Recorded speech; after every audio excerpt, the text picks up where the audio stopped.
Біздің халық өткен күннен алыс жоқ, келер күннен жақын жоқ дейді. Елбасының өзгелер ертең ойлайтын дүниені бүгін жасауы сондықтан. Ассалаумағалейкум, арманы асқақ, мақсаты мығым ағайын. Қазақстанның 3-ші жаңғыруы жолында қандай шаралар қолға алынды? Конституциялық реформаны талқылау барысы қалай жүріп жатыр? Осы және өзге де аптаның айтулы оқиғаларын жеті күн ұжымы жіліктейді. Алдымен аңдатпа. 2017 жылы Қазақстан экономикасы 2,5%-ға өседі, ал бұдан бұрынғы пайым 0,6% еді. Халықаралық валюта қорының екі түрлі есеп қылуына не себеп? Еңбегіне қарай өнбегі. Базалық зейнетақы қандай тәртіппен тағайындалады? Мүлдем жұмыс істемеген азаматтардың жағдайы қалай болмақ? Жеті күн студиясында еңбек және халықты әлеуметтік қорғау министрі Тамара Дүйсенова қонақта. Егістік жұмыстарын қаржыландыру басталды. Несиеге қол жеткізудің жолы қайсы? Биыл қандай өнім түрлеріне басымдық беріледі? Биыл Қазақстан экономикасы 2,5%-ға артады. Осы аптада халықаралық валюта қорының өкілі Марк Хортон осындай мәлімдеме жасады. Естеріңізде болса, 2016 жылдың қазан айында айтылған болжам басқаша еді. Ішкі жалпы өнімнің өсімі 0,6%-ды құрайды деп пайым қылған. Сырт көз сыншылардың бұл жолы көрсеткіштерді күрт көбейтуіне не себеп? Бастапқы болжамымыз көңіл көншітерлік болған жоқ, бірақ мұнай бағасы қазір тұрақтала бастады. Сондықтан мұнай өндіруші Қазақстан, Ресей сияқты елдердің экономикалық өсіміне қатысты жорамалымыз жағымды. Қара алтын бағасы қымбаттаса, ішкі жалпы өнімге байланысты болжамымыз тағы өзгеруі мүмкін. Қара алтынға қарап тұрмыз, әрине әзірге. Сондықтан мұнай-газ кешендері өзінің стратегиялық маңызын сақтауы тиіс деп үкіметке тапсырма берген елбасы. Биыл бұл салада бірнеше ірі жоба жүзеге асады. Біріншіден, теңіз кен орны кеңейтіледі, яғни құны 37 миллиард долларды құрайтын болашақ жобасы жасалады. Екіншіден, қарашығанақтың да қарқыны артпақ. Мұнай өндіру көлемін 12 миллион тоннаға дейін жеткізу жоспарда жазулы. Үшіншіден, 3 бірдей мұнай өңдеу зауыты іске қосылады. Жаңғыртудан өткен өнеркәсіптердің жылдық өнімі 14,5 миллион тоннадан 17,6 миллион тоннаға өседі деген өлшем бар. Дәулетімізді тасытып, әлеуетімізді асыратын алып кеніштердің көш басында Қашаған. Ғасыр жобасындағы жұмыстардың қазіргі жүрісі жүйрік. Мұнай беретін ұңғымалардың саны күн санап көбеюде. Бүгінде Каспий қайраңында орналасқан жасанды аралдардағы 40 ұңғыманың 10-ы іске қосылған. Осы 10-ның өзінен тәулігіне 180 мың баррель өнім өндіреміз дейді мамандар. Біраз істің басы қайрылған соң, мұнайдың күндік көлемі 370 мың баррельге жетпек. Today there are 3 routes available. Қашаған мұнайы 3 бағытта тасымалданады. Біріншісі Атырау-Новороссийск бағытындағы Каспий құбыр консорциумы, ал Атырау-Самара құбыры арқылы біздің өніміміз Транснефт құбырына қосылады. Үшінші бағыт шығысқа шығатын Атырау-Алашонқы құбыры. Сол себепті Қашаған мұнайын әлемдік нарыққа жеткізуде кідіріс болмайды. Өткен жылы Каспий құбыр консорциумы жүйесі кеңейтіліп, мұнай тасымалдау мүмкіндігін жылына 67 миллион тоннаға арттырды. Каспий құбыр консорциумының құрылуына негіз болған Нұрсұлтан Назарбаев. 1992 жылы Қазақстан президенті 1511 шақырымдық мұнай құбырын тарту жөнінде Ресей Федерациясы және Оман сұлтандығына ұсыныс жасайды. Сонда тараптар мұның табысты тұсын таба алмай, біраз ойға шомған деседі. Енді міне өмірдің өзі жобаның өзекті екенін дәлелдеп отыр. Елбасының білгірлігін халықаралық валюта қорының өкілі Марк Хортон да мойындайды. Қазақстанның қауіп қатерден қорғанар қалқаны мықты деп қой қорытуы сондықтан болар. Бұл ретте миссия басшысы Нұрлы жол бағдарламасы мен 100 нақты қадам ұлт жоспарын айрықша атап өтті. Сонымен қатар Ұлттық банк жүргізген ақша несие және теңге бағамы саясатының экономикаға оң серпін бергенін тілге тиек етті. Дегенмен, бұл жетістіктер тоқмейілсуге жетелемеуі тиіс. Себебі елбасы айтқандай, сын қатерлерді күтіп отырмастан оған табанды түрде қарсы тұра алатын халық қана жеңіске жетеді. Ал қазіргі алмағайып заман ешкімді де аяйын деп тұрған жоқ. Мемлекет басшысының экономиканы жедел технологиялық жаңғырту мәселелеріне басымдық беруінің мәні осында. Біз цифрлық жүйені қолдану арқылы құрылатын жаңа индустрияларды өркендетуге тиіспіз. Мұндай маңызды міндетті іске асыру үшін 7 рет өлшеніп келісілген кешенді жоспар құру қажет. Нұрсұлтан Назарбаевтың төрағалығымен өткен кешегі кеңестің көздегені сол. Басқосуда алда атқарылар шаралар тағы бір ширатылып, сала басшыларына нақты тапсырмалар жүктелді. Ускоренная технологическая модернизация. Мы должны культивировать новые индустрии, применение цифровых технологий, чем мы раньше не занимались. Для производительности труда должна быть модернизация предприятий, автоматизация, роботизация, искусственный интеллект, большие данные и другие вещи. Вот я пригласил вас поговорить, поделиться, каким образом мы это будем осуществлять, и где ростки, как эти ростки вырастить, чтобы это стало необходимым нам, и как внедрить в производство. Сала басшыларының ендігі міндеті атанға жүк болар жауапкершілікті арқалау емес, атқару. Себебі Қазақстанның үшінші жаңғыруын жүзеге асыру үшін жүйелі жұмыс керек. Ал алға қойған мақсат мүдделердің мүлтіксіз орындалуы елбасының ерекше қадағалауында болмақ. Сөзіме осы аптада президенттің бірнеше қабылдау өткізуі дәлел. Әр кездесудің жай жапсарын әріптесім Дархан Әбдуахит айтып береді. Астана мен Прага экономика мен саясат салаларындағы қарым-қатынас көкжиегін кеңейтуге әзір. Бұдан бөлек екі ел парламентаралық ынтымақтастыққа ден қойып отыр. Апта басында Нұрсұлтан Назарбаев Чех Республикасы парламентінің депутаттар палатасының төрағасы Ян Гамачекпен кездесті. Я думаю, что наш визит очень важный. С Чешской Республики у нас сложились давно очень добрые отношения. Президент Земан был здесь у нас в гостях. Я жду его на открытии Экспо 2017. Межпарламентские встречи очень важны, поскольку Чехия важный партнер в Европе для нас. Мы готовы строить хорошие отношения и в политике, и в экономике. Құрметті президент мырза, бізбен жүздесіп маған уақыт бөлгеніңіз үшін алғысымды білдіргім келеді. Бұл ретте тәуелсіздіктің 25 жылдығымен құттықтаймын. Ширек ғасыр ішінде тұрақтылық пен дамудың даңғыл жолын паш еткен Қазақстан бірегей ел ретінде танымал. Елбасы қабылдауында бас прокурор Жақып Асанов болды. Құқық қорғау органдарының қызметі ешқашан өзектілігін жоймайды. Тиісті шаралар қолға алынып, заңнамалар бекітіліп жатыр деді Нұрсұлтан Назарбаев. Егерде қылмыс былтырғыдан биыл көп тіркелсе, ол үшін құқық қорғау органдары жазалайтын. Соны жасыратын тіркеуді. Содан өтірік мағлұмат беретін. Қазір жасыратын ешнәрсе жоқ, ол үшін ешкімді біз жазаламаймыз. Барлық қылмыс тіркелу керек. Тоқтамай биыл ендігі жылы 5 жыл тергеу жүре беру керек. Содан кейін біз реформа 100 қадам дегенде нақты барлық жазылған. Прокуратура жағынан соның нақты орындалуын қадағалап, заң жүзінде қарап отыру керек. Біз президенттік реформамен жариялаған жолдауыңызды орындауға бар күш жігерімізді салып жатырмыз. Ал енді ең алдымен жаңағы соңғы жолдауда өзіңіз айтқандай, қылмыстық процесті, әкімшілік процесті электрондық цифрлық форматқа ауыстыру жөнінде. Бизнесті тексеруді азайту, құқық қорғау саласында мемлекет аралық қарым-қатынасты нығайту, маман даярлау, әкімшілік және қылмыстық үрдістерді электронды цифрлық форматқа көшіру. Президент қабылдауы кезінде осы сынды мәселелерге мән берілді. Екінші мәселе конституциялық реформаның ішіндегі өзгерістер. Қарау керек, тағы да нені ескеру керек оның ішінде. Басқа жағынан да қалай көру керек. Полиция жағынан бірнеше шаралар қолдандық, шешім қабылдандық, ол орындалып жатыр ма, орындалмай жатыр ма. Істелетін жұмыс көп. Айта кету керек, егемендік жылдары бас бостандығынан айырылғандардың қатары 3 есеге кеміді. Мәселен, 90-шы жылдардың басында түрмедегі адамдардың саны 100 мыңға жуық болса, қазіргі таңда 36 мың. Жақып Асанов мұны қоғамдық қауіпсіздікті жақсартудың бір индикаторы деп атады. Сонымен қатар қалың бұқарамен байланысын нығайтып келеді. Кез келген қылмыс интернет арқылы бүкіл ел болып талқылап жатады. Жалпы бұл деген жақсы, өйткені құқық қорғау органдары біз аяғымызды тартып жұмыс істеуге мәжбүрлі боламыз. Қоғам бізден талап етеді. Энергетика министрі Қанат Бозымбаевтың айтуынша энергия ресурстарын өндіру жоспарының кей бағыттары артығымен орындалған. Мәселен, былтыр мұнай экспорт ұлғайып отыр. Биылғы жылы үлкен жобалар бар.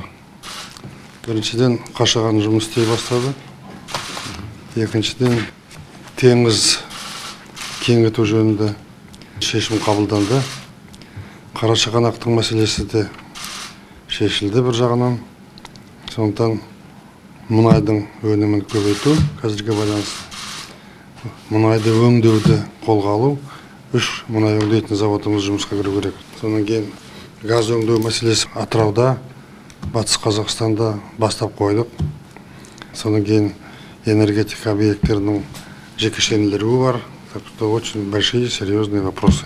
Мұнайды өндіру жоспары 75,5 миллион тонна болса, өндірілген мұнайдың нақты көлемі 78 миллион тоннаға жетті. Қашағандағы мұнай өндірісі есебінен жоспардың артығымен орындалғаны байқалады. Онда былтыр 1 миллион тоннаға жуық мұнай алынды.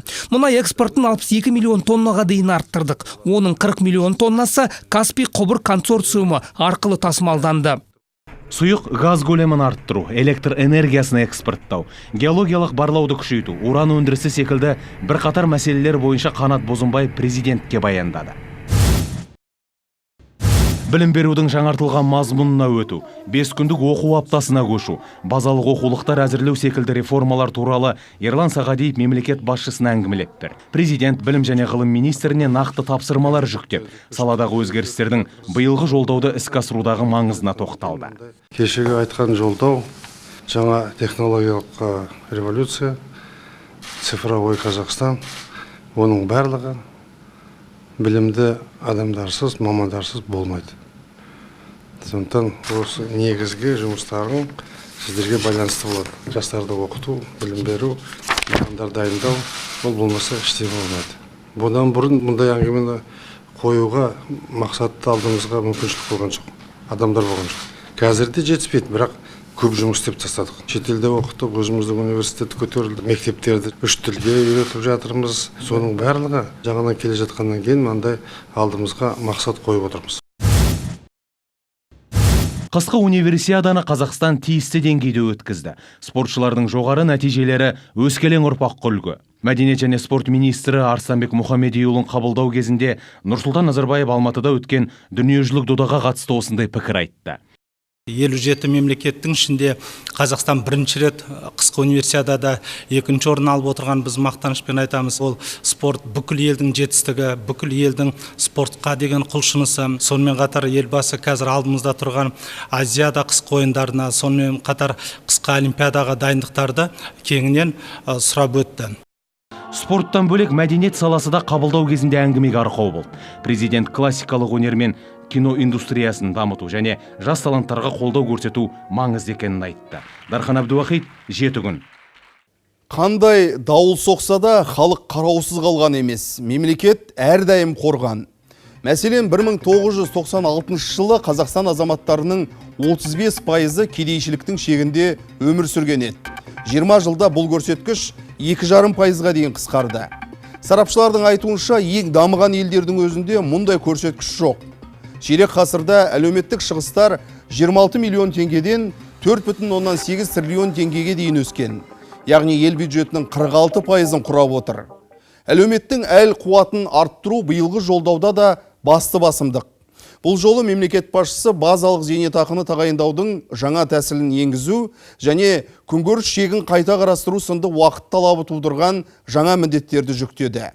Әлеуметтік саладағы өзгерістер жайында студиямыздың бүгінгі қонағы еңбек және халықты әлеуметтік қорғау министрі Тамара Дүйсенова толығырақ айтып беретін болады. Тамара Қасымқызы, студиямызға қош келіпсіз. Елбасының биылғы жолдауы зейнеткерлер қауымы үшін қандай жаңалық әкеліп отыр? Зейнетақы жүйесінде нендей өзгерістер болады? Өздеріңізге белгілі, Қазақстанда біз қазір 3 деңгейлік зейнетақы жүйесін дамытып келеміз. Яғни біздің азаматтарымыз 3 түрлі зейнетақы алады. Бірінші, мемлекеттің есебінен төлетін зейнетақылар. Екінші, мына жұмыс берушілердің жұмысшыларға арнап төлеген жарналарының есебінен 2014 жылдан бастап, мысалы жұмыс берушілер қауіпті жұмыста істейтін азаматтарға қазір 5%-ық жарна төлеп келе жатыр. Мысалы осындай жарнаға қазір 400 мыңнан астам жұмысшылар еге болып, оларға төленген жарналардың көлемі бүгінгі таңда 2 жылдың ішінде 100 миллиардқа жетті. Және үшінші зейнетақы азаматтардың алатын, ол мына 1998 жылдан бастап 10%-дық біздің жарналарымыз төленіп келетқан жинақтаушы зейнетақы қорларына. Осы елбасының тапсырмасына сәйкес осы жүйедегі ең басты зейнетақылардың бірі бұл базалық зейнетақы. Елбасы осы базалық зейнетақының механизмін өзгерту жөнінде тапсырма беріп отыр. Бүгінгі таңда базалық зейнетақы азаматтарымыздың барлығына еңбек өтіліне және табысына қарамастан бірдей төленіп келеді. Мысалы, биылғы жылы 12.800 теңге. Ал енді тапсырмаға сәйкес азаматтарға төленетін базалық зейнетақының көлемі азаматтардың еңбек өтіліне байланысты болу керек. Яғни еңбек өтілі қанша жоғары болатын болса, соншалықты базалық зейнетақының көлемінде жоғары болу керек. Мысалы, егер де азаматтар 10 жылға шейін стаж еңбек өтілі болатын болса, онда күнкөріс деңгейінің 50%-на шаққандағы зейнетақының мөлшерін алады. Бұл бүгінгі күнкөріс деңгейімен есептейтін болса, онда 12.800 теңгенің көлемінде болады. Ал егер де азаматтардың 20 жылдық еңбек өтілі болатын болса, онда 70% күнкөріс деңгейі болады да, бүгінгі күнкөріс деңгейімен есептегенде 17 мыңнан асады, яғни 5 мың теңгеге артық алады. Ал егер де 33 жылдан артық еңбек өтілі болатын болса, онда ол 100% күнкөріс деңгейін алады. Оның көлемі бүгінгімен есептегенде 24 мың, яғни 2 есе жоғары базалық зейнетақы алатын болады. Президент биылғы жолдауында айтқан өзгерістер барлық зейнеткерлерге қатысты ма, жоқ әлде 2018 жылдан зейнетке шығатын азаматтарға ғана қатысты ма? Бұл тапсырма барлық зейнеткерлерге қатысты. Қазіргі 2 миллион зейнеткерлеріміз алып жатқан азаматтарға да базалық зейнетақы қайтадан есептелінетін болады. Сонымен бірге ендігі жылдан бастап шығатын азаматтарға да жаңа жүйе, жаңа құптарлық болады. Сондықтан да біз ендігі жылы республикалық бюджетте осы мәселеге тек қана жарты жылдың өзінде 147 миллиард теңге қарастырып отырмыз.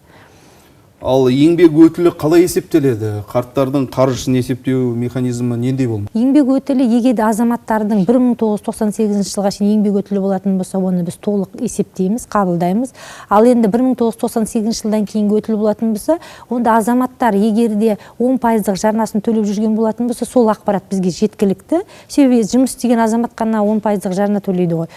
Бұл енді 98 жылға дейінгі де, 98 жылға дейінгі де еңбек өтілі есептелінетін болды. Соның есебінен де азаматтардың көпшілігінің еңбек өтілі 33 жылдан асып, олардың базалық зейнетақының көлемінде жоғары болады. Сонымен бірге тағы да айта кететін жайт, аналардың 3 жасқа дейінгі балаларға қараған уақыты, 16 жасқа дейінгі мүгедек балаларға қараған уақыты да осы еңбек өтіліне қосып есептелінетін болады. Атаулы әлеуметтік көмек көрсетудің елімізде жаңа тәсіл енгізілмекші. Білуімше келесі жылдан бастап. Кімдер қаржыдан қағылуы мүмкін, кімдер алып отырған тұрақты көмекті одан ары ала бермекші? Жалпы атаулы әлеуметтік көмек аз қамтамасыз етілген отбасыларға беріледі. Сондықтан да бұл жаңадан ендірілмекші болып отырған атаулы әлеуметтік көмектің жаңа формат азаматтарды қаржыдан қағу емес. Ол азаматтарға қаржылай көмек беріп отыр, бірақ жұмысқа тарту мәселесінде қарастырып отыр. Бүгінгі таңға дейін біз азаматтарға 3 түрлі жәрдемақыларды беріп келдік. Атаулы әлеуметтік жәрдемақы, балаларға берілетін жәрдемақы және арнаулы жәрдемақылар деп. Бірақ енді бірінші үшеуінің көлемі де аз, ол азаматтардың отбасы аз қамтамасыз етілген деңгейден шығара алмайды. Екіншіден, әрине, бұл 3 жәрдемақы болғандықтан бір жәрдемақыны жергілікті атқарушы органнан, екіншіні біздің мемлекеттік орган және үшінші мемлекеттік органдарға барады. Сондықтан да біз қазір жаңа форматта осы 3 жәрдемақыны бірлестіріп, бір үлкен атаулы әлеуметтік көмек ретінде бермекшіміз. Жалпы оның шамасы, мөлшері осы 3 жәрдемақының мөлшерімен тең немесе жоғары болады. Ал енді кімдерге беріледі? Егер де отбасы мүгедектер отбасы болатын болса, немесе жұмыс жасындағы азаматтары жоқ отбасылар болатын болса, оларға атаулы әлеуметтік көмек толық төленетін болады. Егер де отбасында жұмыс жасындағы азаматтар болып жұмыссыз болатын болса, ол отбасыларға атаулы әлеуметтік көмек сол жұмыс жасындағы азаматтар мына біздің жұмыспен қамту бағдарламасына қатысқан жағдайда берілетін болады. Ал егер де азаматтар тегін берілетін оқуға, стипендияға бармайтын болса, яки болмаса кредит алуға берілетін кредиттен бас тартатын болса, немесе мына атаулы әлеуметтік жұмыс орындары бар, соған бармайтын болатын болса, онда бұл жағдайда атаулы әлеуметтік көмек сол отбасындағы балалар ғана беріледі, ал жұмыс жасындағы жұмыстан бас тартқан азаматтарға төленбейтін болады. Жаңа өзіңіз айтып кеткендей, келесі жылдан бастап атаулы әлеуметтік көмек ең төменгі күнкөріс шегінің қазіргі 40%-нан 50%-на дейін өспекші. Бұл дегеніміз төленетін қаржы өсет деген сөз ғой. Қалай өсет, қаншаға өспек, нақты айтып өтсеңіз? Мәселен, бүгін күнкөріс деңгейі бізде 24.459 теңге биылғы жылы. Қазір біз атаулы әлеуметтік беріп отырған кезімізде біз осының 40%-ын алып отырмыз, соның есебінен деп. Ал енді 2018 жылғы 1 қаңтарынан бастап біз күнкөріс деңгейінің де мөлшерін көтергелі отырмыз. Сондықтан күнкөріс деңгейінің көлемінің өзі 18%-ға көтеріледі. Сол 18%-ға көтерілген күнкөріс деңгейінің 50% деген әрине ол қомақты отбасына берілетін жан басына, тексе отбасына жан басына берілетін үлкен көмек болады. Сонда бүгінгі таңда егерде әр отбасы орташа есеппен 2,5 мың теңгеден әрбір отбасына алып отқан болатын болса, ендігі жылы бұл көмек 3,5 мың 4 мың көлемінде жан басына шаққанда көтеріледі. Бірақ бұл көмекті алу үшін жұмыс жасындағы азаматтар әрине жұмыспен қамту бағдарламасына қатысуы қажет. Биылғы жылдың 1 шілдесінен бастап өсетін зейнетақы бар, араға 1 жыл салып, жаңа әдістеме бойынша есептелінетін зейнетақы бар. Сондай-ақ күнкөріс көрсеткішінің өсуіне байланысты өзгеретін әлеуметтік төлемдер бар. Жалпы алғанда келесі жылдың соңына қарай әлеуметтік төлемдер шамамен қанша пайызға өсетін болады? Биылғы онда басынан айта кетейін, биылғы жыл елбасының тапсырмасына сәйкес 2017 жылдың 1 шілдесінен біздің зейнетақыларымыз, азаматтарымыздың зейнетақылары 2016 жылмен есептегенде 20%-ға көтеріледі. Ал 2018 жылдың 1 қаңтарынан бастап, мәселен, ынтымақтастырған зейнетақы дейміз ғой, ол көтеріледі 9%-ға. Ал енді базалық зейнетақы болатын болса, ендігі жылдың 1 шілдесінен 2 есеге көтеріледі. Сонда азаматтардың алатын зейнетақылары 40-45%-ға шейін ендігі жылы 2016 жылмен салыстырғанда көтерілгелі отыр. Ал жәрдемақылар да дәл сондай. Тамара Қасымқызы, енді арнайы уақыт бөліп бізге сұхбат бергеніңізге ризашылығымызды білдіреміз. Әлеуметтік саламыздың әлеуеті арта берсін дегім келеді. Рахмет. Салиқалы сұхбатыңызға көп рахмет.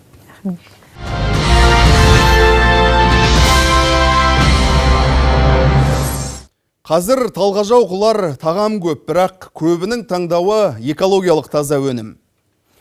Осы тұрғыдан алғанда аграрлық секторды экономиканың диірменіне айналдыруға мүмкіндігіміз мол. Міне сол себептен елбасы ауыл шаруашылығын әртараптандырып, 2021 жылға қарай азық-түлік тауары экспортын 40%-ға көбейтуді тапсырды. Ендігі міндет саланың сағын сындырмай, сабын түзу ұстау. Жолдауда жүктелген міндеттерді жүзеге асыру үшін министрлік 6 бағытты таңдап отыр. Біріншіден, субсидиялау принциптерін қайта қарастыру.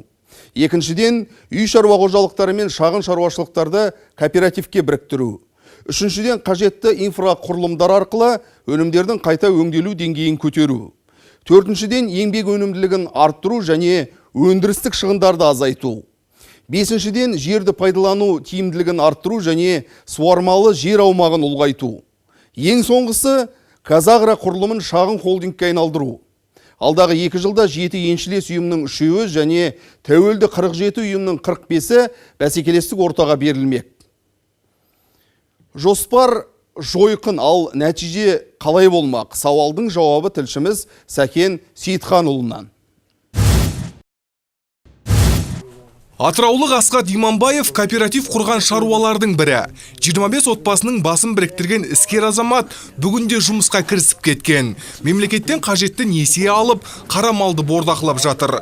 Етті өткізетін орынды да ойлап қойған. Әзірге ауданға апарады. Ауылдық жерден өзімізге мал соятын пункт ашуға, сосын тағы да қосалқы басқа тек мал бордақылау емес, алға қарай ауыл шаруашылық өнімдерін өндіруге көптеген ойларымыз бар, пландарымыз бар.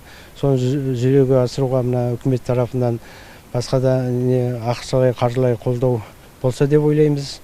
Асхаттың алаңдауына еш негіз жоқ. Өйткені президент жолдауында шағын және орта бизнес өкілдеріне 16 миллион теңге несие берілетінін айтты. Ең бірінші шаруа қожалықтарына жеке қосалқы шаруашылықтар не береді? Ол жергілікті жерінде және жақсы бағаға өз өнімін өткізу ең бірінші. Оған екіншісі бүгінгі дейінгі қолдар жетпей жатқан мемлекеттік қолдау шараларына қол жеткізу. Осы уақытқа дейін еңбеккерлер несие алуға талпынса кепіл заты жетпей сарсаңға түсетін. Енді ұжымдасса ол кедергі келмеске кетеді. Оның сыртында сатқан сүттен, майлы еттен пайда екі еселенеді. Бір сиырдың етін сатсаңыз 20 мың теңге субсидия аласыз. Қойдың етіне 1,5 теңге, 1 литр сүтке 10 теңге. Енді есептей беріңіз. Мысалы, 10 ірі қараны 2 миллионға өткіздіңіз. Үстіне үкіметтің бөлетін 200 мыңы тағы бар. Бұл төскейде 4 түлік өргізгендерге таптырмас тамаша мүмкіндік. Егер де кооператив құрылып, мысалы, мал басын көбейтіп, сүтті бағытпен алысатын болса, ары қарай доильное оборудование дейміз ғой, доильное оборудованиені сонда сатып алуға ары қарай, мысалы, әрбір ауылда өздері қолмен сүт саумай, аппарат алып, осымен жұмыс істей беруге, оған да мемлекеттің қарамағынан қосымша 50%-ға дейін барлық оборудованиеға төмендетілген бағамен сатылатындай жағдай жасалған.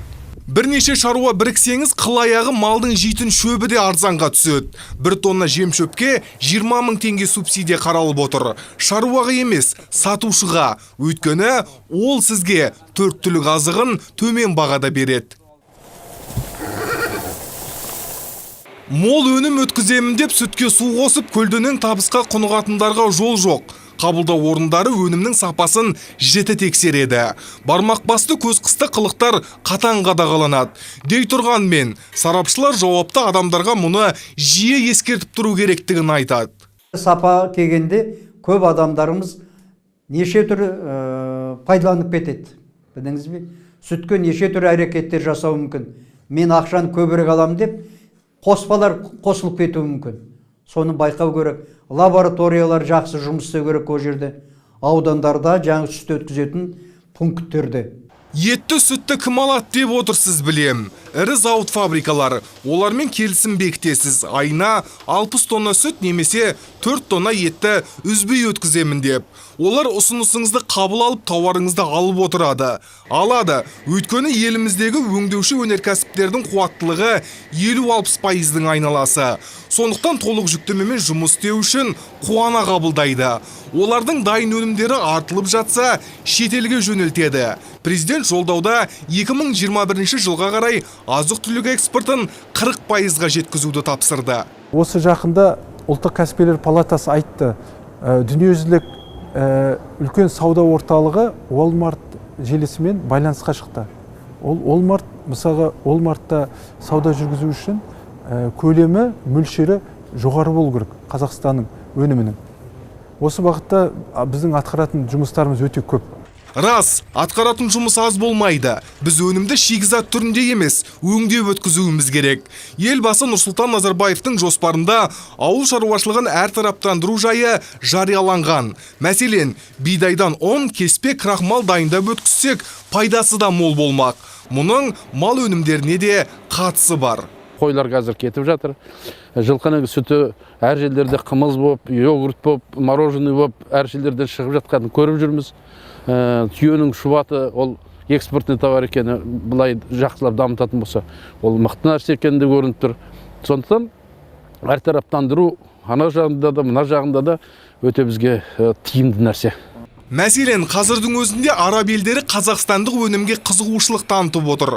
Қой етін қанша өткізсек те қабыл алады. Онымен бірге Қытай Халық Республикасы да біздің табиғи таза өнімді импорттауға әзір. Қытай Халық Республикасы да біздің 9 облыстан ет алғалы жатыр екен. Ол өте қуанышты жағдай. Бұған қосыла беру керек. Ауыл шаруашылық өнімдерін молынан шетелдерге өткізу үшін жердің жайы жақсы болуы шарт. Осыны ескерген ел президенті суармалы егіс алаңын 5 жыл ішінде 40%-ға кеңейтіп, 2 миллион гектарға жеткізуді тапсырды. Сала мамандарының айтуынша қазір еліміз бойынша 1 миллион 400 мың гектар жер талапқа сай. Енді 600 мың гектар алқапқа су жетуі керек. Құбырларының бәрі мына 2000 жылдардан бері қарай қазып металломға өткізді ғой. Соның орнына қалған жердердің бәрін қайтардан орнына келтіретін болса, 2 миллионнан да көп жерге көтерілетіндей жағдайы бар. Облыс әкімдері енді суармалы жерлердің көлемін көбейтуге күш салады. Ал жолдауда көрсетілген міндеттерді әр азамат жігермен атқару керек. Әсіресе кооперация ісін. Қазақ бірлік жоқ жерде ұйым жоқ, ұйым жоқ жерде күйің жоқ деген. Күйіміз келісті болу үшін кооператив құруымыз абзал. Өйткені біріксеңіз мемлекет демеуден аянбайды. Сәкен Сейітханұлы, Абылайхан Сейілбек, 7 күн. Үкімет елбасы жолдауында айқындалған міндеттерді орындайды. Ол үшін жалпыұлттық жоспар дайындалды. Басым 5 бағыттан тұратын 19 шара енгізілген. Әуелі өндірісті дамытуда кәсіпкерлік нысандарын тексеруші органдар азайтылады. Әкімшілік кедергілер қысқартылады. Биыл Қазақстан мұнай өндірудің жылдық көлемін 81 миллион тоннаға дейін, ал газ өндіру көлемін 48,1 миллиард текше метрге көбейтеді. Қара алтынның экспорты 65 миллион тоннаға жетпек. Бәсекеге қабілетті экономика ғана емес, бәсекеге қабілетті білім ғылымды өркендету басты назарда болады. Бұл саладағы жаңа міндеттерді премьер-министр Бақытжан Сағынтаев Назарбаев университетінде өткізген кеңесте сөз етті. Елбасы жолдауына сәйкес жаңа перспективалы технологиялар мен инновацияларға негізделген экономика өсімінің жаңа үлгісін құру туралы міндет жүктелген. Осыған сәйкес Қазақстанда сандық индустрияны дамыту қарқын алмақ. Құжатты жүзеге асыру шеңберінде 20 жылға дейін интернет қолданушылардың үлесін 80%-ға дейін арттыру, тұрғындардың 95%-ын цифрлық хабар таратумен қамту, азаматтардың цифрлық сауаттылығын 80%-ға дейін арттыру көзделуде. Елбасы жолдауын іске асыру жолында инновациялық технологиялар парктеріне жүктелер міндет айқын. Ғылыми жетістіктерді өндіріске енгізудің тың әдістерін ұсыну. Бұл ретте Алатау инновациялық паркінде қазірдің өзінде соны жобалар жасалып, 221 мекеме жұмыс істеуде. Мысалы, мұнай-газ саласында былтыр кен орнын бұрғылау әдісін үйрететін жаттығу қондырғысы орнатылды. Мұндай технологиялық жетістік әлемнің тек 3 елінде ғана бар. Осыған дейін бұрғылау технологиясын біздің мамандар шетелдерден оқып келген еді. Яғни қыруар қаржы өзгенің қалтасына құйылатын. Енді отандық мамандар өзімізде дайындалады. Бұл қондырғының арқасында жылына 100-ге жуық маман бұрғылау әдісін меңгереді. Осы аптада Алматыға жұмыс сапары кезінде үкімет басшысы Бақытжан Сағынтаев инновациялық парктегі жұмыс барысымен танысты. Президенттің алға қойған міндеттерін атап өтті. Халық қалаулыларда ауыл аймақтарылап халықпен жүздесуде. Ағайынның айтарын тыңдап, ел жайын бағамдауда. Елбасы жолдауын жүзеге асыру әр сала маманына жүктелген жауапты міндет. Стратегиялық құжаттағы басым бағыттар мен межелі мақсаттарды орындау арқылы еліміз заман көшінен қалмай технологиялары дамыған алдыңғы қатарлы мемлекеттер сапынан көрінеді. Алматы облысының жұртшылығымен жүздесуде Нұрлан Нығматуллин осылай деді. Мәжіліс депутаттары өндіріс, құрылыс пен бизнестегі түрлі сала еңбеккерлерімен кездесті. Индустрияландыру бағытындағы жаңашыл қадамдарды сөз етті. Құжатта қамтылған әрбір бағыттың ел ертеңі үшін аса маңызды екендігін жеткізді. Қазақстанды жаңғыртудың 3-ші кезеңіне жоспарланған басымдықтар көпшіліктің де көңілінен шықты. Мәселен, Шығыс Қазақстан облысындағы кәсіпкерлер жаңа міндеттерді орындауға мүмкіндік зор деп отыр. Сүт өнімдерінің 60 түрін шығаратын кәсіпорын жұмысына инновациялық технологиялар енгізілген. Жылына 36 мың тонна өнім өндіреді. Ал солтүстік Қазақстан облысындағы отандық тауар өндірушілер технологиялық жаңғыртуға өз үлестерін қоспақ. Ол үшін мемлекеттен жан-жақты қолдау көрсетілетіндігіне сенімді. Міне аудан орталығындағы шағын кәсіпорынның өзінде 200-ге жуық өнім шығарылады, және ол Қазақстанда ғана емес, шетелде мына көрші Ресейде де сатыла бастаған. Бәсекеге қабілеттілік деген осы. Егер үлкен кәсіпорындарда дәл осындай жақсы технологиялық деңгейде дамитын болса, олар жаһандық рынокты еркін меңгере алатын болады. Елбасы жолдауының басты мақсаты да осы. Экономиканы айттық, енді саясатты саралап сараптасақ. Конституциялық реформаны таразылауға елдің ықыласы ерекше. 26 қаңтарда Конституцияға өзгертулер енгізу жөніндегі заң жобасы бүкіл халықтық талқылауға шығарылған болатын. Содан бері 500-ден астам ұсыныс келіп түскен. Билік тармақтар арасындағы өкілеттіктерді қайта бөлу жөніндегі жұмыс тобы әр ұсынысты мұқият зерделеп, жеке-жеке талдауда. Осы орайда талқылаудың аралық нәтижелерін саралап, кезекті жиын өткізді. Топ мүшелерінің айтуынша заң жобасының базалық ережелері көпшіліктің көңілінен шыққан. Келіп түскен ұсыныстар парламент рөлін, атқарушы билік органдарының жауапкершілігін күшейту, құқық қорғау және сот қызметінің, сондай-ақ меншік құқығы мәселелерін қамтиды. В обществе идет активная дискуссия. Қоғам конституциялық реформаға ерекше қызығушылық танытып, өзгерістерді толықтай қолдап отыр. Біздің жұмыс тобының мүшелері әр азаматтың ұсынысын талдап, жеке-жеке талқылауда. Оған әртүрлі саланың мамандары мен сарапшылар жұмылдырылды. Бұл ретте бүкіл халықтық талдауға конституциялық реформаның тек жобасы ғана ұсынылғанын ескеру шарт. Ол осы ұсыныстардың нәтижесі бойынша өзгеруі мүмкін. Бүкіл халықтық талқылау 25 ақпанда аяқталады. Содан кейін барлық ұсыныстар ескеріліп, заң жобасы елбасының қарауына беріледі. Граждане предлагают отразить. Халық конституцияда елбасының ерен еңбегі елеп ескерілуін қалайды. Себебі ширек ғасырда қол жеткізген жетістіктеріміз тікелей мемлекет басшысының сарабдал саясатының арқасы дейді олар. Сол себепті біз азаматтардан келіп жатқан барлық ұсыныстарды мұқият пысықтайтын боламыз. 26 бапта білесіз ғой, меншік туралы айтылған. Оны енді кейбір мәселелерді жерменен байланыстырып отыр, бірақ ол жерге қатысы жоқ. Жер туралы біздің конституцияның 6 бабында айтылған, жер тек қана мемлекеттік меншікте болады деген. Конституциялық реформаны іске асырумен айналысатын жұмыс тобына ұсыныс жолдағандардың бірі экономика ғылымдарының кандидаты Убайдулла Мәмбетов. Ол атқарушы биліктің қызметін қадағалайтын кеңес құрылса дейді. Кеңес үкімет пен парламенттің қызметіне баға береді. Бағыт-бағдар көрсетіп отырады. Айтуынша, билікке арнайы топтың ақыл кеңесі артықтық етпейді. Конституциялық реформаны жүзеге асыру барысында алғашқы кезеңде қажет деп есептеймін, бірақ түпкілікті оның бір бақылаудың үстіне бір бақылау орната берудің қажеті жоқ деп есептеймін. Реформа нәтижесінде атқарушы органдардың халық алдындағы жауапкершілігі артады. Жұмысы тиімді бола түседі. Ал саяси партиялар арасында бәсеке артады. Көпшіліктің ортақ пікірі осыған саяды.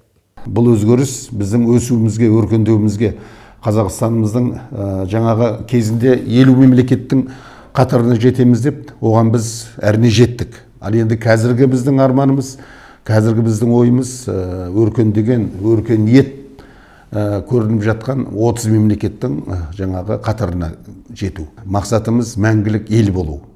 Қазақ дегенді бүткіл әлемге әйгілі ету. Азаматтық қоғамның қағидасымен қарасақ, халық тізгін ұстаған тілекші ғана емес, тіректе болуы тиіс. Яғни, ортақ істе таласудан бұрын жарасуды ойлаған жұрттың асығы алшысынан түседі. Жергілікті өзін-өзі басқару жүйесінің жемісті болуы сондықтан. Басқарудың бұл тәсілі елімізге 2013 жылы енгізілді. Сөйтіп, алғаш рет тұрғындармен келісе отырып, мәслихаттар арқылы ауыл әкімдерінің сайлауы өтті. 2013 жылдың тамызында болған саяси науқан жергілікті жердің мәселесін жергілікті жерде шешудің жақсы үлгісі ретінде танылды. Бұл бірінші кезеңнің белгісі. Енді екінші сатыда ауыл әкімдерінің өкілеттігін күшейту көзделіп отыр. Келесі жылдан бастап дербес бюджет болады. Яғни өз қолдарының өз ауыздарына жетер күні жақын. Бірақ бір сұрақ, бұған ауыл аймақ дайын ба? Тілшіміз Әсем Қабылбек кеңірек тарқатады. Жерде отырған менің бас маманым Сая. Оның негізгі сұрақтары өте маңызды сұрақтарды шешеді. Одан кейінгі Мейрамкүл ақыл айтатын, военкоматқа призывниктарымызды жинайтын, сол кісілердің ата-аналарымен сөйлесетін кісі. Одан кейінгі міне бас есепшіміз, біздің бюджетіміздің игерілуін қамтамасыз етеді. Аты Наталья. Мына жерде Әсел отыр. Бұл кісі жас болғандықтан ауылдың ішіндегі барып бір сұрақтарды жеке айтып келу. Айгүл деген маманым. Бұл енді есеп жағына да бар, жай сұрақтарға бар. Техникалық сұрақтар дейді ғой, анау су өткізу, жердің өлшемін шығару. Бұл Ақмола өңіріндегі Бозайғыр ауылдық округының қызметкерлері қарапайым халықтың мұң-мұқтажын тыңдап, қолы қысқа болса да әрдайым көмектесуге әзір. Келер жылдан бастап елімізде ауыл әкімдерінің өкілеттігі күшейеді. Олар елді мекеннің бюджетіне тікелей жауапты болмақ және табыс көздерін қалыптастыруға құқық берілмек. Бұған дайынбыз ба? Бюджеттік заңнамаға сәйкес жұмыс істегеннен соң ертең тәжірибесі, аз болғандықтан, немесе бұл салада бұрын жұмыс істемегендіктен қателер болуы мүмкін. Әкімдердің іскерлігі сыналатын кез, қаржылық сауаттылық бірінші кезекте заңды белінен баспау үшін қажет. Себебі қазынаға түскен әр тиынның сұрауы бар. Көктемнен бастап әкімдер бюджеттік заңнама бойынша білім алмақ. Жергілікті өзін-өзін басқару заңына сәйкес, әкімнің жауапкершілігі 2 есе артады. Бозайғыр ауылының бюджеті 600 мың теңге. Ерікті алымдар мен айыппұл есебінен жиналған. Бұл сома көшені жарықтандыру, мектеп жабдығын алу және спорт алаңын жөндеуге жұмсалыпты. 3 жылдың ішінде шамалы болса да біз тәжірибе жинадық. Тәжірибеміз көп деп айтпаймын, жаңағы ең бірінші бұл жерде маман керек. Жаңағы заң тұрғысынан 600 мың шамалы ақша болса да, соның өзін жауапкершілікпен қарадық біз. Соның өзіне қаншама жұмыс істедік. Ақтырмаған заңымыз жоқ. Округтегі халық саны өсіп келеді. Сәйкесінше жұрттың талап тілегі азайған емес. Әзірге күрмеулі мәселені шешуге халық сайлаған қауымдастық мүшелері көмектеседі. Үнемі қызу талқылау. Қауымдастық құрамында 50 адам бар. Жиналыста бірауыздан мақұлданған шешімді аудандық мәслихат бекітеді. Тәуелсіздік көшесі менен Төңкеріс екі ортасына балаларды мектепке тасымалдау мәселесі болған. Ол көтерілді, жақсы шешімін тапты. Қазір балаларымызды тасымалдайды. Ауылдағы жергілікті қауымдастық мүшелерінің құзыреті кең. Олар жергілікті жердегі кез келген мәселені шешу үшін аянып қалмайды. Мәселен, Бозайғыр ауылында 3 мыңға жуық тұрғын бар. Биыл қауымдастық мүшелері қолма-қол бақылау шотына түскен ақша есебінен мынандай жол жүру белгілерін орнату туралы шешім шығарыпты. Бұл жұмыстың басы ғана. Ауыл басшысы дербес есеп-шотты басқарудың қыр-сырын меңгеруде. Республика бойынша 6000 ауылда Гүлнар Умарова секілді 2500-ге жуық әкім жұмыс істейді. Келер жылы жергілікті өзін-өзін басқару өкілеттілігі кеңейтілмек. Әзірге жоба парламент қабырғасында қызу талқыланып жатыр. Бұл құжат өз жыртығын өзі жамайтын ауыл тұрғындар үшін маңызды. Осы уақытқа дейін бюджет республикалық, облыстық және аудандық деңгейде сатылай қалыптасты. Абаттандыру бар онда, балабақшаны ұстап тұру бар, содан кейін жарықтандыру, балаларды тасымалдау, жаңағы мүгедек адамдарға көмек көрсету, өз аппараттың өзін қаржыландыру. Осында 19 бағыты бар. Осыларға жаңа жергілікті өзін басқару бюджеті қаржыландырады. Бастапқыда тек білімге бөлінетін қаржы аудан қазынасына тәуелді болмақ. Табыс көздері көбейсе, түрлі сала біртіндеп ауылға бағынады. Бірақ бұл ауданнан бөлінетін ақша мүлдем саптилады деген сөз емес. Тек сұранысқа сай қарастырылмақ. Республика бойынша 2016 жылдың қорытындысымен 11 миллиардтың үстінде қаражат сол жергілікті бюджеттерде жиналған екен. Бірінші күннен бастап толық сол жиналған ауылдық округтер жиналған қаражат бүкіл сұранысты қамтамасыз ете алмайды. Ол түсінікті жағдай. Ауыл әкімдеріне ақша беру өз тиімділігін көрсетті. Енді ерікті алымдар жарнама, әкімшілік айыппұлдан түсетін қаржының тізіміне мүлік пен жер салығы қосылмақ. Алда атқарар шаруа ауқымда. Шалғайдағы әкімдердің қазіргі уайымы аппараттағы штат мәселесі. Істі бүге-шүгесіне дейін білетін маман тапшы. Салық инспекторына қосымша әлде де штаттар керек болады. Себебі бұл жерде жаңа айтып өттім, 1675 салық төлеуші анықталып отыр деп. Бұлардың бәрімен тікелей жұмыс жүргізуіміз керек. Шарбақты ауыл округінің құрамында 2 елді мекен бар. Халық саны 4774. Дені жеке шаруа қожалықтары. Ет сүт өндіреді. Кооператив құрып, оған сырттан инвестор тартқан. Қазығұрт ауданындағы атқамінерлердің міндеті солардың жұмысын үйлестіру. Жергілікті халықтан түскен ақшаға қатысты жиі бас қосады. Қауымдастық пен ақсақалдар кеңесінің сөзіне құлақ түреді. Игерілген ақшаның есебі бар. Өткен жылы 2 миллиондай қаражат келді. Оны мектептерге өзінің жағдайына қарап бөліп берілді. Енді алдағы кезде қаражат бөлінетін болса, ел ішіндегі кішірек жолдар бар. Ауылда салықты дәріхана, мейрамхана және азық-түлік дүкендерінің иелері төлейді. Жиналған қаражат ауыл игілігіне жұмсалады. Ай сайынғы, жыл сайынғы төленетін салығымызды уақытылы төлеп тұрамыз. Қазіргі таңда естіп жатырмыз. Ауыл әкімшілігіне төленген салықтар жергілікті бюджетке түсетін, сондықтан оны бәріміз қолдаймыз, кәсіпкерлер. Қазынашылық ақпараттық жүйені ауылға жеткізу үшін интернет қажет. Төменгі палата депутаттары құжаттың шикі тұстарын атап көрсетті. Мәселен, қаржылық бақылау жүйесі әлсіз. 4-ші деңгейлі бюджетке әкімдіктер жауапты. Ал тексеру комиссиясы ақшаның қалай игерілгенін 2-ші деңгейден бастап қарауға құқылы. Кей сұрақтар бас ашық күйінде қалып отыр. ішкі бақылауды қалай жүргізіледі, кім жүргізеді, ол қай уровеньде болады? Жергілікті басқару дамудың жолы. Заң 100 нақты қадам ұлт жоспары аясында жүзеге асырылмақ. Біздегі жүйе Польша үлгісіне сәйкес. Себебі территориялық бөлінісі Қазақстанға ұқсайды. Елімізде 2012 жылдан бастап жергілікті өзін-өзін басқаруға қатысты тұжырымдама аясында біраз іс атқарылды.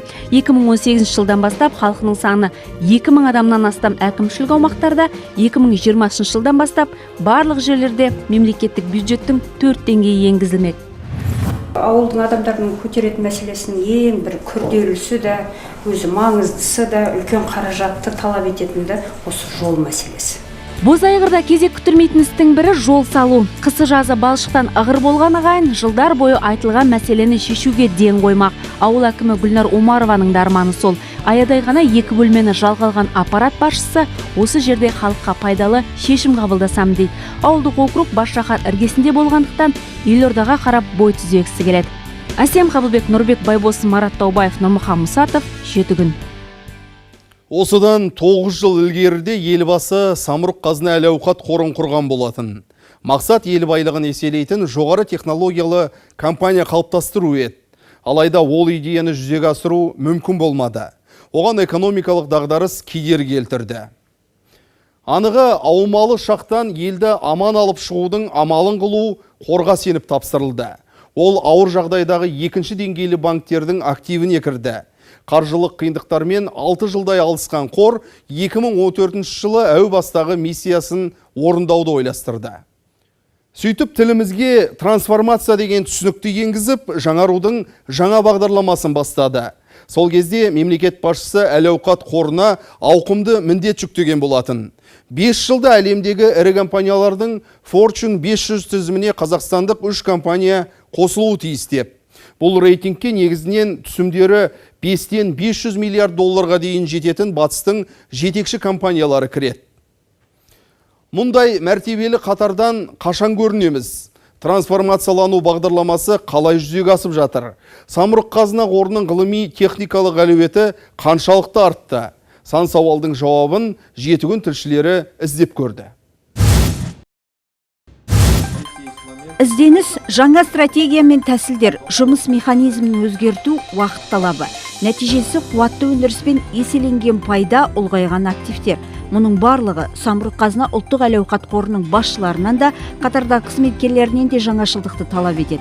Себебі өзгерістерді іске асыратын нақты адамдар, кәсібіне адал, жаңашыл еңбекқор қызметкерлер болмаса, еліміздің экономикасына тірек болып отырған ірі ұлттық компанияларды трансформациялау мүмкін емес. Всегда изменения достаточно сложны. Компания үшін өзгеріс енгізу қиынға соғады. Бір мезетте барлық жұмыс процесі басқа жүйе арқылы жүзеге асырылады. Оны әр қызметкерге басынан бастап түсіндіру үшін өзгеріске байланысты кешенді жұмыс жүргізу қажет. Заманбек Шопанов үнемі ізденіс үстінде. Білікті маман Қазақстан темір жолы компаниясына тиесілі өндірістік активтерді, яғни темір жолдар, станциялар, вагондар, локомотивтер мен электр желісін басқару үдерісін жетілдіруге жауапты. Теміржол экономиканың күре тамыры, сондықтан әр нысан туралы мәлімет бірыңғай жүйеге жинақталмақ. Бұл қадам істен шыққан құрылғыны ауыстыру және жөндеуге қатысты шешім қабылдауды жеңілдетпек. Үнемдегеннің есебі түгел. Компания алдағы 5 жылдықта 14 миллиард теңгені үнемдеуді көздеп отыр. Ал Самұрық энергия компаниясында былтыр барлық еншілес компаниялардағы тауар, материалдық құндылықтарды қадағалайтын жүйе құрылды. Жобаның арқасында 4,5 миллиард теңге үнемделді. Бұл бастаманың мақсаты ірі жобаларды іске асырғаннан кейін қоймаларда қалған материалдарды анықтап, оларды өндірісте қолдану. Бастысы қоймалардағы материалдарды пайдаға жарату және осылайша қаражаттың тауар түрінде қалып қоюына жол бермеу. Тексере келе компанияның қоймаларынан құны 7,5 миллиард теңге болатын қолданылмайтын материалдар табылды.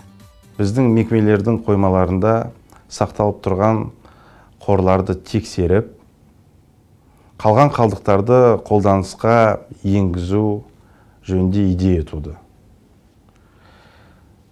Бұл жөнінде біздің әрбір мекемеде жұмыс топтары құрылды. Трансформацияның көздегені самұрық қазына әл-ауқат қорындағы табысты еселеп, жұмысты оңтайландыру. Қазатом өнеркәсіп осы бағытта сатып алудың жаңа стратегиясын жасады. Компанияға қажетті кез келген затты таңдауда ең арзанына жүгірмейді. Тиімді ұсынысты қарап, жан-жақты таразылайды. Заттың бағасымен жөндеуге кететін шығынды есептейді. Біздегі уран өндіретін компаниялар насос қолданады. Нарықта ондай материалдың алуан түрі бар. Сатып алу кезінде ең қымбатын немесе арзанын алуға болады. Алайда біз ұзақ таңдау жасап зерттедік. Арзанын алсақ қосымша шығын. Істен шықса жөндеу керек. Қосалқы бөлшектері тағы ақша. Қымбат насосты ұзақ қолданамыз. Электр энергиясында аз тұтынады. Жаңа механизм ақшаны үнемдеуге сеп. Мысалы, электр қуаты мен жанар-жағармайға кететін шығын азайған. Бас аяғы 310 миллион теңге. 2017 жылы бұл көрсеткіш 1 миллиардқа дейін жетуі мүмкін. Жоспарсыз басталған бизнес құрдымға кетумен тең. Мамандар ұзақ ізденіп, істі өнімдетудің жолын тапты. Жоспарлаудың біріктірілген жүйесі уақытты үнемдеп, өндіріс көлемін еселеуге мүмкіндік береді. Себебі жұмыс барысын IT платформасында математикалық әдіспен оңай есептеп шығарады. Жаңа модель табиғи ресурстарды үнемді қолдануға пайдалы. Кез келген жоспарды модель құру арқылы нәтижесін есептейді. Соңында бірнеше нұсқаның ішінен ең үздігін таңдайсыз. ESP-ның пилоттық жобасы Қызылорда облысындағы 6-шы руда управление деген еншілес ұйымында өткізілді.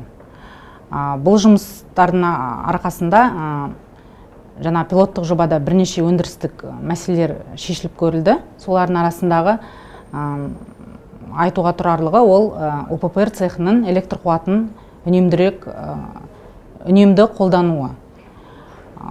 Бұл шешімнің арқасында тек осы цех бойынша жылына 2 миллион киловаттқа дейін немесе 30 миллион теңгеге дейін шығынды азайтуға болады. Техника қарыштап дамыған заманда айшылық алыс жерлерден жылдам хабар алғызу нағыз бәсеке. Қазпошта әлеуметтік халықтық міндетін арттыра түспек. Жылдам әрі сапалы қызмет көрсету міндеті күн тәртібінде тұр. Мәселен, поштаның іріктеу бөлімінде 31 қызметкер 10 миллионға жуық жөнелтілім жасаса, келесі бөлімде 19 адам осындай көлемдегі жұмысты тиянақты атқарған. Заттарды іріктеп жан-жаққа жөнелтетін мамандар өздері идея ұсынды. Басшылық қолдаған соң бастаманы жүзеге асыруға кірісті. Барлық процесс оларға белгілі. Бірнеше рет сканерден өткізілетін затты бір рет қарауға мүмкіндік туды. Жаңа жобадан соң жұмыс жеңілдеп, жылдамдық артты. Жаңа жүйенің көпшілікке берері мол. Қызмет көрсету сапасы артты. Халық та дән риза. Байқасақ, трансформация аясында қолға алынған ұтымды механизмнің денін ұсынған қарапайым жұмысшылар. Олар өндіріс кезінде салыстырады, сараптайды. Сөйтіп, ең тиімді жолды таңдауға көмектеседі. Қазпоштаның тағы бір жаңалығы трансформация шеңберінде сатып алуларды жүзеге асыру тәсілі өзгерді. Бұрынғыдай емес, уақыт ол мүмкіндік. Бизнес тілімен айтсақ, ақша. Жыл сайын сатып алу процедурасы ұзаққа созылады. Енді жеткізушімен 3 жылдық келісім шарт жасалады. Келетін пайда мен шығын тапсырыс беруші мен жеткізушіге ортақ. Пошта вагондарын жөндеу жөніндегі келісім ұзақ мерзімді стратегия. Шығын 12-16%-ға қысқармақ. Жыл сайын сатып алу процедуралары шамамен 2 айдай уақытты алады. Бұл дегеніміз іс жүзінде сол кезде вагондардың тұрып тұратынын білдіреді. Ал жөнелтілімдерді тасымалдау үшін басқа жолдар жүзеге асырылады. Яғни бұл қосымша шығындарға алып келеді.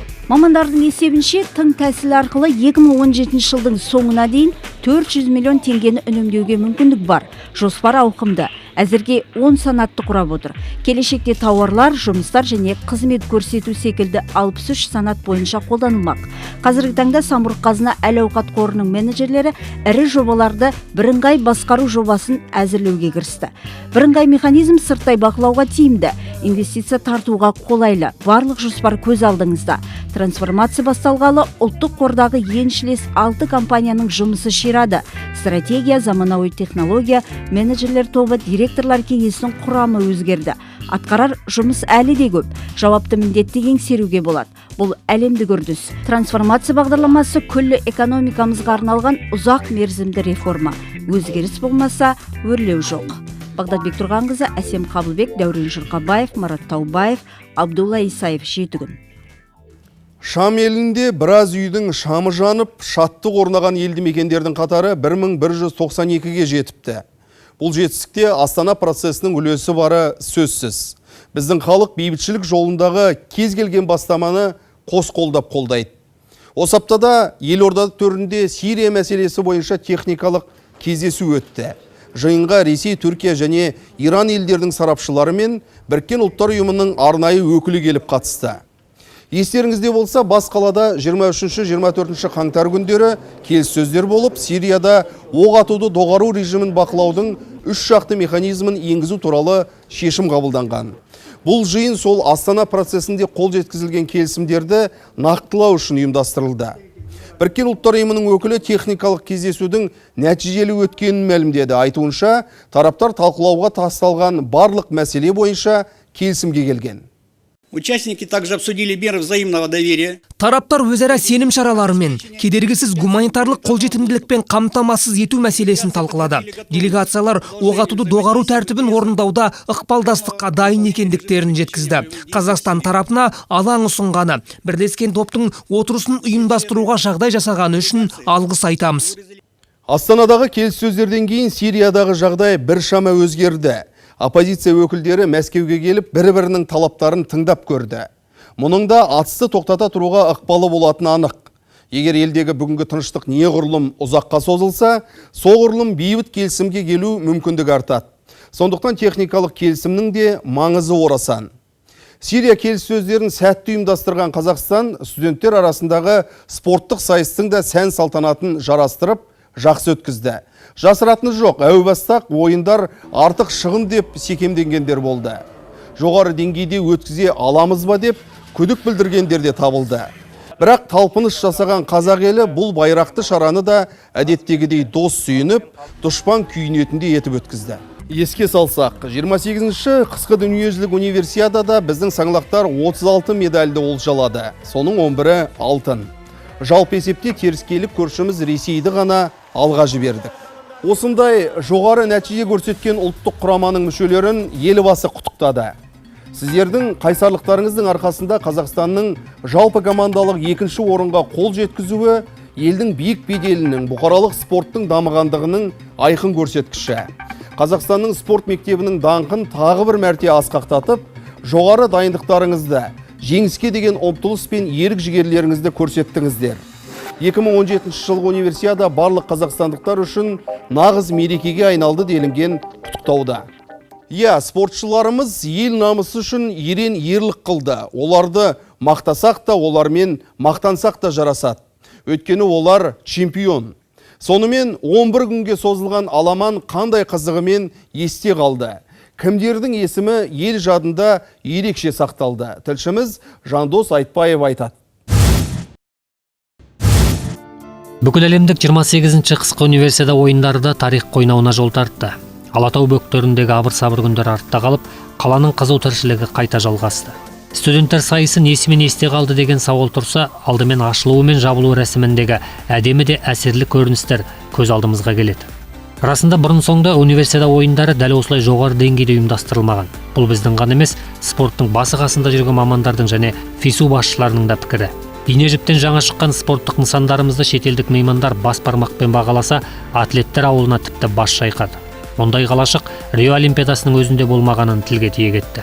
Ал Медеу мен Шымбұлақ, Табаған мен Талғардың тамаша табиғатына таңдай қаққандар таңданыстарын жасыра алмады. Мен осы уақытқа дейін көптеген универсиаданың куәсі болдым. Бірақ дәл бүгінгідей әсерде болған емеспін. Өте жоғары деңгейде дайындалғандарыңыз көрініп тұр. Спорттық нысандар қатты ұнады. Әсіресе атлеттер қалашығы қандай керемет. Қазақстан бізді құшақ жая қарсы алды. Медеу мен Шымбұлақты бұған дейін естігем, ал көзбен көрген кезде керемет әсерде болдым. Табиғаты қандай тамаша. Аспанмен тілдескен биік тауларыңыз алыстан көз тартады. Маған бәрі қатты ұнады. Мен Қазақстанға жиі келем, өйткені маған сіздердің табиғаттарыңыз қатты ұнайды. Өзім ғана емес, жанұяммен келіп осында демалып қайтуды жөн санаймын. Медеуге келіп коньки теуіп, Алатау баурайында шаңғы тепкенге не жетсін. Универсиада бізге не берді деген сауалға келсек, бұл байрақты бәсекенің бірінші кезекте қаланың ғана емес, Қазақстанның имиджін қалыптастыруда маңызы зор. Әрине, бұған дейін де әлемге ірі додаларды қабылдай алатынымызды дәлелдегенбіз. Осы жолы шегелей түстік. Ендігі жерде Олимпиаданы өткізетін мүмкіндігіміз арта түсті. Мынау студенттік федерацияның басшылары бәрі айтып отыр, сіздер осы олимпиадалық ойынды өткізуге дайынсыздар деп. Шынында бір ғана объект керек, саны биатлонный кешен керек, қалғаны бәрі дайын. Халықаралық жарыстардың пайдасы осы бұқаралық спорттыға өз үлесін қосады. Сондықтан жасап жатқан істердің бәрі осы елге, халыққа, жастарға арналып жатыр деп білеміз. Спорттық сайыстардағы жетістіктерімізді журналистер жарыса жазды. Арасында медальдан тау тұрғыздық. Студенттер жарысына кәсіпқой спортшыларымыздың қатысқанын да естен шығармаған жөн. Қысқы спорты дамыған елдер студенттерден спортшы шығаруды жөн санаса, біздер алдыңғы қатардан көрінуді мақсат тұттық. Жоспар орындалды. Ресейді алға жіберіп, екінші орыннан көріндік. Спорттың 7 түрінен жүлде алдық. Өкілеген ұл-қыздарымыздың барлығы сенімді ақтай алмады. Әсіресе әлем чемпионаты мен Олимпиада ойындарына қатысып жүрген кәнкеші жігіттер жүлдеге ілінбеді. Ал фристайлшылар жарады. Жарыстың алғашқы күндері-ақ 9 медаль алып, қоржынымыздың қос бүйірін шығарды. Юлия Галышева мен Дмитрий Рейхард және Жамбот Алдабергенова мен Жібек Арапбаевалардан енді Олимпиада ойындарында жүлде күтеміз. Жүлде кейде біз ойламаған жақтан да келіп жатады. Алматы универсиадасы ашқан жаңа есімдер шаңғышы Иван Люфт пен биатлоншы Роман Еремендердің болашағынан зор үміт күтеміз. Екеуі де жас, екеуінің де жеңіске деген құлшынысы ерекше. Универсиададан жүлдесіз қайтпайтын шаңғышылар сол дәстүрден жаңылған жоқ. Қосанна Шевченко мен Стаян және Сергей Малышевтардың жеңісіне жұрт куә болды. Қазақстандық шорт-трек шеберлерімен күллі әлем санасады дегенді айтқанбыз. Алтын бұйырмады демесеңіз, Абзал Әжіғалиев пен Нұрберген Жұмағазиев және Денис Никишалар аянып қалған жоқ. Мәнерлеп сырғанаушы Денистен алтын алмаса, бір өкініштің болар анық еді. Тәжірибелі спортшы намысқа тырысты. Биатлоншы Галина Вишневскаяның барлық алтынды жиып алатын мүмкіндігі болған. Бірде қателесті, бірде бағы жанбады. Дегенмен универсиаданың 2 дүркін чемпион атанды. Бұған дейінгі жарыстарда жолы болмай келген Алина Райкованың Алматыда асығы алшысынан түсті. Конькиші Екатерина Аидоваға жарайсыңды айтсақ жарасады. Медеуде медаль алған жалғыз спортшымыз осы Аидова. Ал керлинг пен тау шаңғысы және шаңғы қос сайысы мен шаңғы мен трамплиннен секіру, сондай-ақ сноуборд секілді спорт түрлеріне серпіліс қажет. Көрсеткен нәтижелері көңіл көншітпейді. Жеңімпаздар мен жүлдегерлеріміздің еңбегі еш кеткен жоқ. Үкімет қомақты сыйақы тағайындады. Нұрсұлтан Әбішұлы өз студенттерін қолдады. Ол кісі айтты, Қазақстанның экономикасы өте жоғары деңгейде, біз экспонан да өткіземіз, универсиаданы да өткіземіз деді. Ол сондықтан президентімізге Нұрсұлтан Әбішұлына рахметімізді бүкіл студенттердің атынан рахметімді айтқым келіп отыр. Әлемді шарпыған қаржы дағдарысы кезінде экономикасы дамыған елдердің өзі мұндай байрақты бәсекені өткізуге жүрексінетіні анық. Сын садағы таяған тұста ауызбіршілік танытып, кешенді сында абыроймен атқарып шықтық. Қыруар қаржы жұмсалып, зәулім үйлер мен спорттық кешендер салынды. Балоншылақ пен медеу және шымбұлақ шаңғы базасы қайта жөндеуден өткізілді. Ендігі жерде сол спорттық нысандар қаңырап бос қалмай, ел игілігі үшін қызмет жасаса деген тілек бар. Жамбот Алдабергенова мен Жібек Арапбаеваның жеңістері жастарға үлгі болып, Нұрберген Жұмағазиев пен Абзал Әжіғалиевке еліктеген қазақ жастары әлі-ақ әлем шыңын бағындырады деген үміт басым. Жандос Айтбайұлы, Мұхит Құдықбаев, Ерлан Әбжанов, 7 күн. Қазақстан мемлекет құру жолында теңдессіз мол тәжірибе жинап, жаңа кезеңге қадам басты. Алда атқарылар іс ауқымды, сондықтан тізгін ұстағанға тілекші де, тірек те болайық. Елбасы айтқандай, біздің күшіміз бірлікте. 7 күнден соң 7 күнде жүздескенше аман сау болыңыздар. Тәуелсіздігіміз тұғырлы, елдігіміз ғұмырлы болсын.